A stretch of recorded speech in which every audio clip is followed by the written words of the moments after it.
بسم اللہ الرحمن الرحیم۔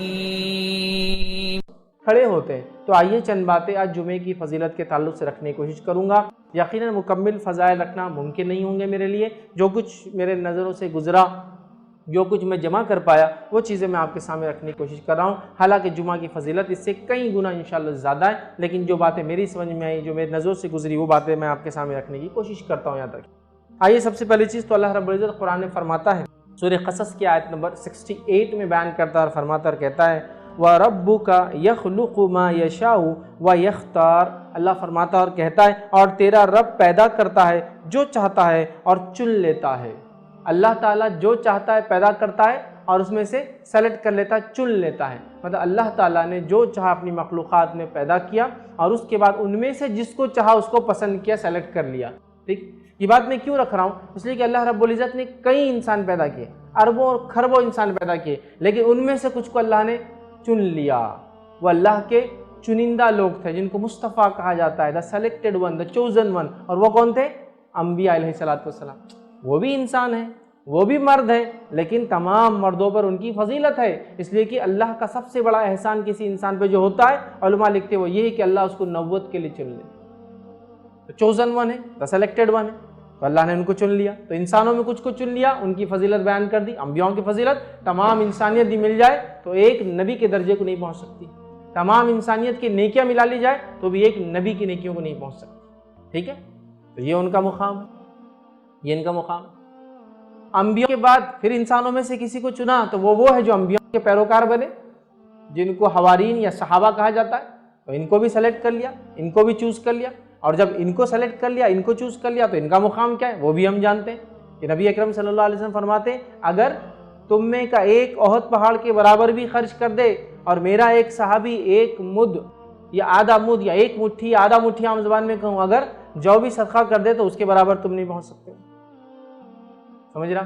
تو یہ ہے صحابہ کا مقام۔ تو اسی طرح اللہ رب العزت نے مختلف چیزیں پیدا کی، سال بنایا، مہینے بنائے، دن بنائے، تو ان میں بھی سلیکٹ کر لیا۔ سال بنایا تو گناہوں کے معافی کی اور نیکی کے اضافے کے اعتبار سے رمضان دے دیا۔ اسی طرح دن بنائے تو دنوں کے اندر جمعہ کو چن لیا۔ تو اللہ تعالیٰ اپنی مخلوق کو پیدا کرتا ہے اور جس کو چاہتا ہے چن لیتا ہے۔ تو اسی طرح جیسا انسانوں میں لوگوں کو چنا وہ انبیاء بن گئے، ان کے بعد لوگوں کو چنا جو صحابہ بن گئے، اسی طرح اللہ رب العزت نے مہینے بنائے، دن بنائے، سال بنائے اور دنوں میں بھی کچھ دنوں کو سلیکٹ کر لیا اور چن لیا۔ یاد رکھیں، اب ان دنوں کو چونکہ اللہ رب العزت نے چن لیا، سلیکٹ کر لیا، وہ چوزن ہو گیا۔ یاد رکھیں، اور اللہ یہ کرتا ہے، یاد رکھیں، اللہ جس کو چاہتا ہے، جب چاہتا ہے، جیسے چاہتا ہے فضیلت دیتا ہے۔ تو اللہ سبحانہ و تعالیٰ کی طرف سے جمعہ چوزن و سلیکٹڈ ہے۔ یاد رکھیں، انسانوں میں سے یا پورے انسان مل کے یا پورے مسلمان مل کے کسی چیز کو فضیلت نہیں دے سکتے۔ تو یہ اللہ کا فضل ہے کہ اس نے کچھ دنوں کو چنا تاکہ اس میں انسان نیکیاں کرے اور گناہوں سے اپنے آپ کو بچائے، یا اپنے گناہوں کی معافی مانگے، یا اپنے گناہوں کی معافی کروائے۔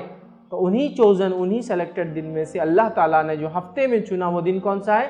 جمعہ کا دن ہے۔ یاد رکھیے، تو اللہ تعالیٰ اپنی مخلوق میں سے جس کو چاہتا ہے فضیلت دیتا ہے، چاہے وہ انسان ہو، چاہے وہ کسی اور مخلوق کی بات ہو، چاہے وہ کسی دن کی بات ہو، یا چاہے کوئی اور چیز یاد رکھیے وہ دیتا ہے۔ اسی طرح انشاءاللہ اگلا سوال چیٹ سے لیا جائے گا۔ سوال اس طرح ہے، اللہ سے حسن ظن اور بندے سے حسن ظن دونوں میں کیا فرق ہے، اور حسن ظن کرنا کن چیزوں میں درست ہے؟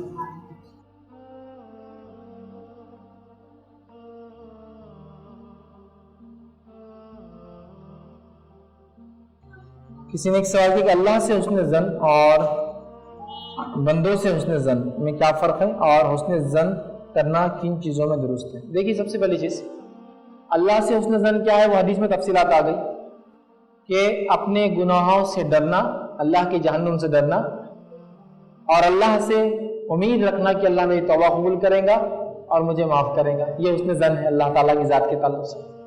دیگر اعمال میں جو مصیبتیں پریشانی زندگی میں آتی ہیں اس میں حسن ظن رکھنا کہ اللہ نے یہ فیصلہ اپنی حکمت سے کیا ہے، انشاءاللہ میرے لیے بہتری کی چیز ہوگی، یہ حسن ظن ہے۔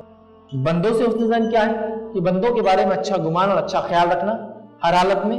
ہاں، اس کے اندر آپ کو ایک اختیار ہے، بندوں سے حسن ظن میں ایک اختیار ہے، وہ یہ ہے کہ برے لوگوں کے تعلق سے اگر آپ کے پاس کچھ بدگمانی آ گئے تو یہ کچھ لمٹ تک یہ بھی جائز ہے برے لوگوں کے بارے میں اگر کچھ بدگمانی آپ کے ذہن میں آ جائے، جیسا کہ ایک آدمی ہے جو برائی کام کرتا ہے اور برائی سے مشہور ہے، تو اس کو دیکھ کر یہ سوچنا کہ اب وہ برائی یہاں بھی کریں گا، اب اس نے زن تو نہیں ہے کہ یہاں کے اچھا کام کریں گا، تو یہ کچھ حد تک درست ہے، اس لیے کہ اس کی وہ قباحت، اس کی برائی سے وہ معروف اور مشہور ہے، چونکہ وہ مشہور ہے اس کی اس برائی سے، تو آپ اس کے بارے میں بدگمانی رکھ رہے ہیں کہ نہیں یہ آدمی چوری کرتا ہے، یہ محفل میں آئے نا تو ذرا سمجھ جاؤ چور ہے، وہ لے سکتا ہے، تو یہاں یہ ہو سکتا ہے، لیکن عمومی اعتبار سے لوگوں کے تعلق سے حسن ظن آپ رکھیے۔ برا آدمی ہے، کبھی کبھار ہو سکتا ہے کہ برے لوگوں سے بھی ہمیشہ بدظن مت رہیے، اس لیے کبھی کبھار ہو سکتا ہے وہ صحیح کام بھی کرے، ٹھیک ہے، لیکن حسن ظن انسانوں سے رکھنا یہ بھی بڑا مفید اور فائدہ مند ہوتا ہے، بڑا مفید اور فائدہ مند ہوتا ہے۔ جیسے کہ آپ کسی کو دیکھیں اور دیکھ کر یہ کہے کہ یہ انسان نیک اور اچھا ہوگا، یہ حسن ظن ہے۔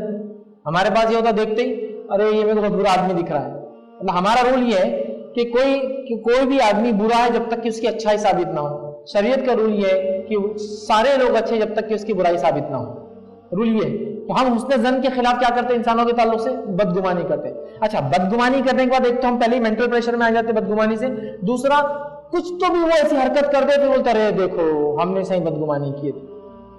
تو آپ اگر حسن ظن رکھے، اچھا خیال رکھے کہ یہ میرا بھائی ہے، نیک ہوں گا، دیندار ہوں گا، امانت دار ہوں گا، جب تک کہ کوئی برائی سامنے نہ آئے، تو یہ آپ کے لیے بھی اچھا ہے، آپ خواہ کے ٹینشن سے بچ جاتے ہیں، ہے نا۔ اور نبی اکرم صلی اللہ علیہ وسلم کا یہی معمول تھا، آپ لوگوں کو دیکھ کر فیصلہ نہیں کرتے، آپ سب کے اور اچھا ظن رکھتے ہیں۔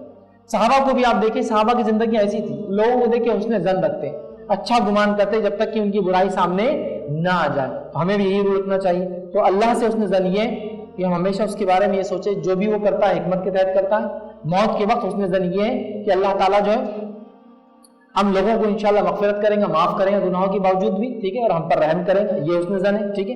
اور اسی طرح انسانوں کے ساتھ حسن ظن یہ ہے کہ ان کے بارے میں اچھا گمان کیا جائے، اچھا خیال کیا جائے۔ یہ سائیکولوجیکلی بھی اچھا ہے، آپ ورنہ ڈپریس اور ٹینس رہتے ہیں ہمیشہ، لوگوں کے بارے سوچتے آپ ریلیکس رہتے ہیں نا جب آپ کا اچھا گمان رکھتے ہیں۔ اور اس کا فائدہ کیا ہوتا ہے؟ فائدہ یہ ہوتا ہے کہ آپ جب برا گمان رکھتے ہیں تو اس کی برائیاں آپ کو نظر آتی ہے، جب اچھا گمان رکھتے ہیں تو آپ کو اس کی خیر اور اچھائیوں کے پہلو نظر آتے ہیں، تو یہ آپ کے لیے بہرحال ایک اچھی چیز ہے۔ اور جہاں تک ہے کہ کن چیزوں میں اچھا گمان رکھنا ہے، تو حسن ظن ہر چیز میں اچھا رکھنا ہے، سوائے اس کے کہ اگر کوئی آدمی اپنی برائی سے مشہور ہو، معروف ہو، تو اس کے بارے میں اگر آپ بدظن ہو جائے، بدگمانی رکھے، تو کچھ حد تک اس کی اجازت ہے، چونکہ وہ آدمی اپنی برائی سے معروف اور مشہور ہے، یاد رکھیے۔